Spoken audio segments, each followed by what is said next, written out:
नेपाळमध्ये अडकलेल्या महाराष्ट्रातील पर्यटकांशी मुख्यमंत्री देवेंद्र फडणवीस यांनी फोनवरून संवाद साधलेला आहे। तिथे संदीप राणासाहेब जे नेपाळचे खासदार आहेत त्यांच्याशी बोलणं झालंय, ते पूर्ण मदत करतील। मी आहे त्यांच्या टच मध्ये, काळजी करू नका।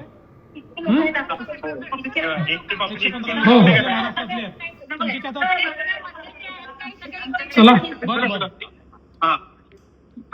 पहिल्यांदा मला या गोष्टीचा आनंद आणि समाधान आहे की तुम्ही सगळे सुखरूप आहात आणि त्यांना तुम्ही सगळे सुखरूप आहात याचा आनंद आणि समाधान आहे। आता तुम्हाला सुखरूप महाराष्ट्रात परत आणू, काळजी करू नका। आपल्या एक्सटर्नल अफेयर्स मिनिस्ट्रीला देखील पूरी मदत करेंगे, आप चिंता मत करो। आहे अभी मैं स्वतःही आता हे जे तुम्ही नाही कुछ नाही होगा करू आपण हा तुमचा प्रश्न सोडवू आणि तुम्हाला बरोबर। आप चिंता मत करिए, सबको मैं वापस लाता हूँ, बराबर लाता हूँ, व्यवस्था हम पूरी कर रहे हैं, आप चिंता मत करिए, काळजी करू। नमस्कार नमस्कार। किती लोक आहेत आपण तिकडे?